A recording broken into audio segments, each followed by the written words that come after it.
normalement à 28. On coupera. Je voudrais vous lire un verset, s'il vous plaît. Enfin, 2 versets, je vais vous lire.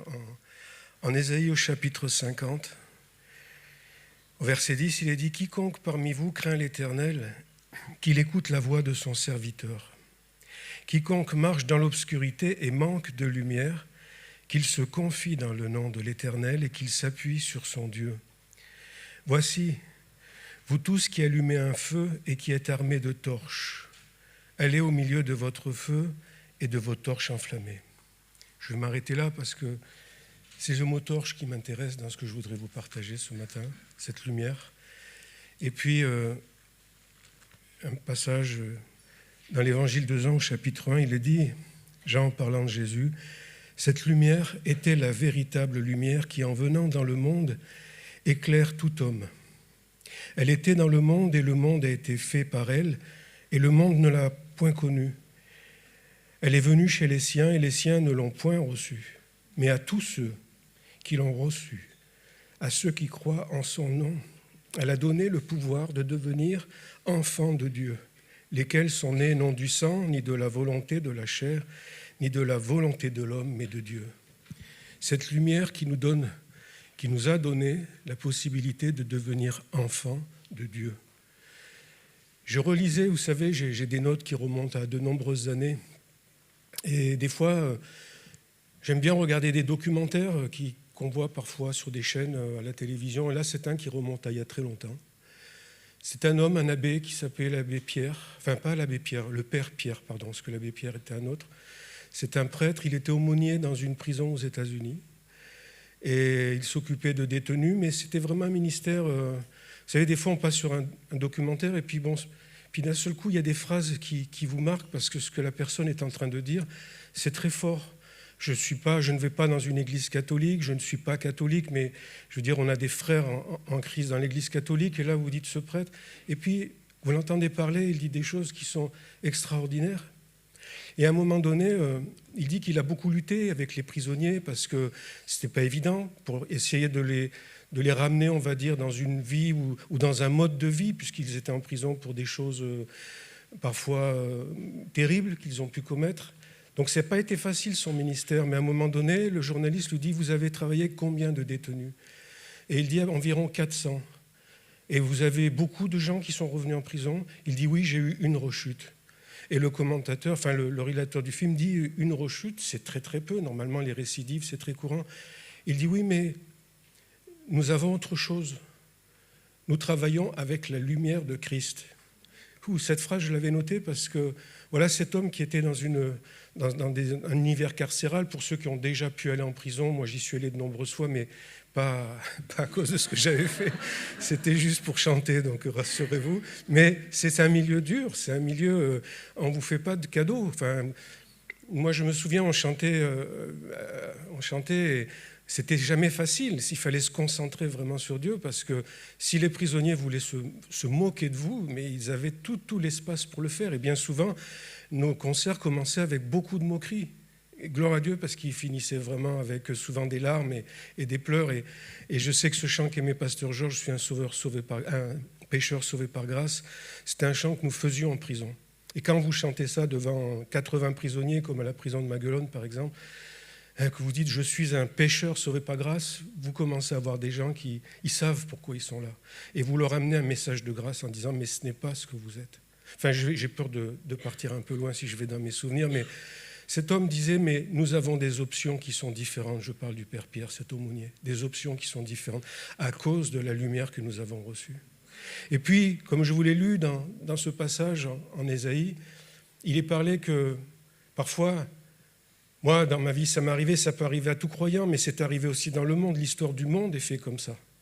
L'histoire du monde, c'est des gens qui ont voulu apporter le bien-être aux hommes en disant on va amener des meilleures lois, on va faire plein de choses qui sont bien, mais j'ai peur que ces gens-là, depuis très très très longtemps, c'est avec des torches qu'ils faisaient leurs lois. Ils éclairaient, vous voyez, une torche ça éclaire, mais ça éclaire pas loin. Ça amène plus de pénombre finalement qu'autre chose. Et il y a eu beaucoup de décisions qui ont été prises. Dans le cœur peut-être de ces gens, c'était pour amener du bien à l'humanité. Mais au bout du compte, est-ce que l'humanité est plus heureuse aujourd'hui? Je ne crois pas. Regardez, aujourd'hui, j'entendais une psychologue qui parlait il y a quelques jours des enfants, elle disait « Nous arrivons dans un état catastrophique pour les adolescents, les enfants ». Pourquoi? Parce qu'on a enlevé toute la spiritualité.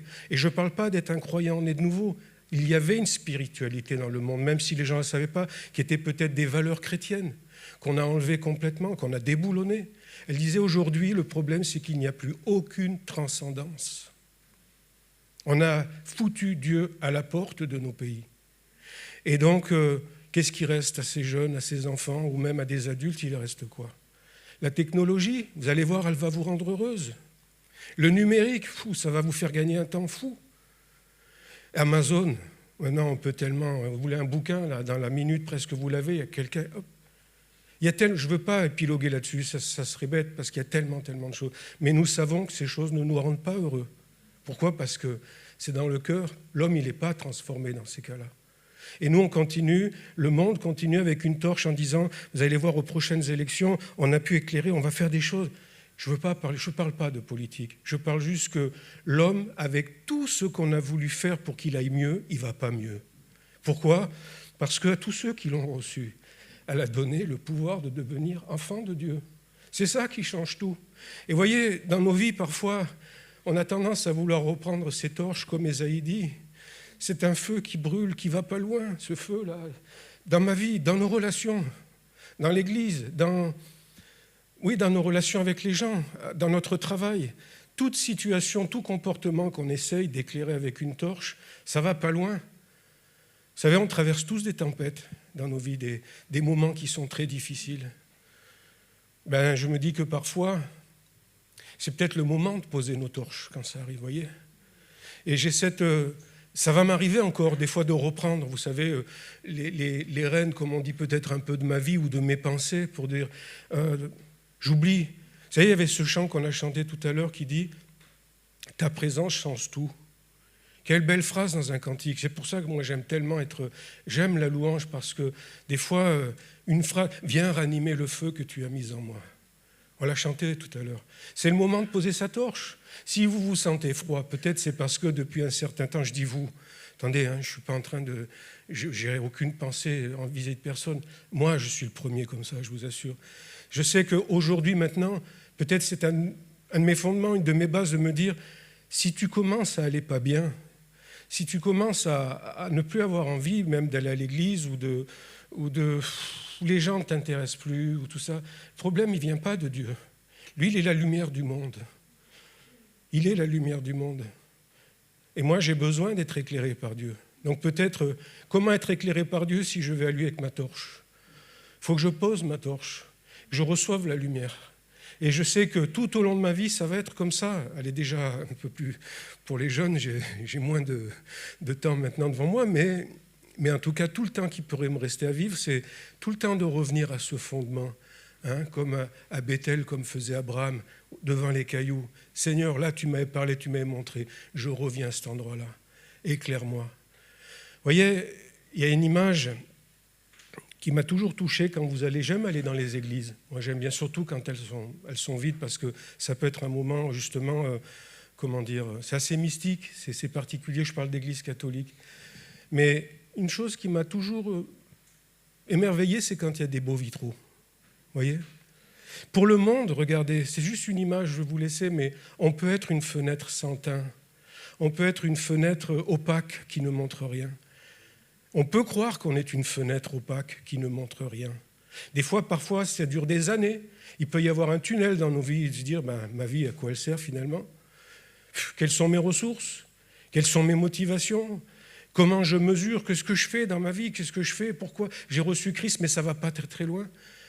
C'est comme si Jésus disait, oui, mais tu n'es pas une fenêtre, tu es un vitrail. Et vous connaissez le principe du vitrail. Pour qu'on puisse voir au travers d'un vitrail, qu'on voie les couleurs, qu'on voit les images, les histoires qui sont racontées dans les vitraux, il faut que le soleil puisse traverser le vitrail. Mais sans poser nos torches, on ne peut pas être éclairé de cette manière-là. Donc ce matin, j'ai envie de vous dire, nous sommes des vitraux. Tous.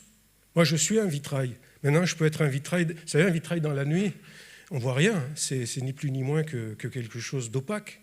Mais dès que la lumière vient et qu'elle traverse, vous voyez, cette lumière était la véritable lumière qui, en venant dans le monde, éclaire tout homme. Ben, ça restera jusqu'au bout. Vous voyez, c'est une phrase qui est éternelle. C'est un verset qui peut traverser nos vies, mais jusqu'à la fin de nos jours. Sur notre lit de mort, Jésus peut encore éclairer notre mort et notre départ et notre rencontre avec lui. Il y a des gens, vous voyez, dans ce psaume 4, il est dit qui nous fera voir le bonheur? Qui? Des fois, je l'entends comme ça. Vous n'êtes pas bien, mais qui te fera voir le bonheur? Et puis le diable qui insiste. Tu as reçu Christ, tout ça, et tu n'es pas si heureux que ça. Finalement, regarde les autres, regarde. Vous voyez? Il peut nous envoyer des projections comme ça. Tu n'es pas mieux, tu ne vas pas mieux qu'un autre.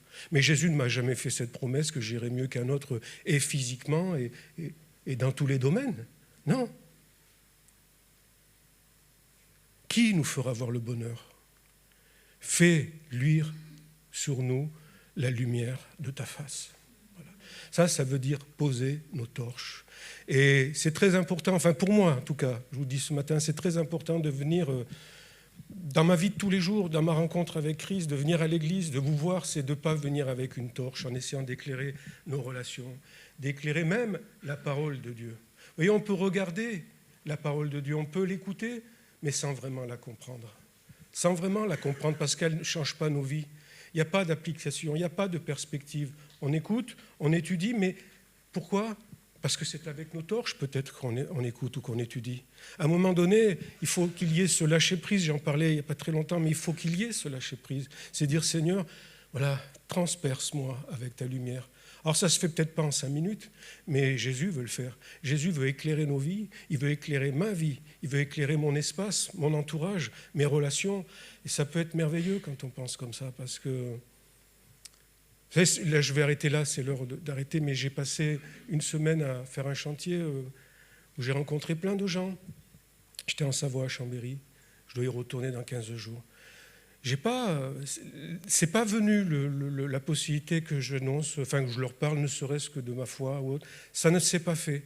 Mais je vous assure que dans les relations, des fois, une bienveillance, la bienveillance, ça peut être aussi fort parfois que d'annoncer l'évangile. Alors on se dit, alors que c'est pas le temps, que c'est pas le moment. C'est des gens que je reverrai dans 15 jours. Qui sait? J'ai une semaine pour prier finalement. Donc Dieu me donne du temps, mais la bienveillance dans nos rapports. Ben, j'ai juste été content de ça.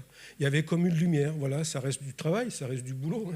Faut percer, faut casser, faut taper, faut visser. Enfin, je ne vous fais pas un détail sur tout le... Pasteur Johan connaît très bien le bricolage. Il a une caisse à outils un jour, il nous a dit. Non, j'arrête. Je vous remercie beaucoup. Que Dieu vous bénisse. Que Dieu vous bénisse.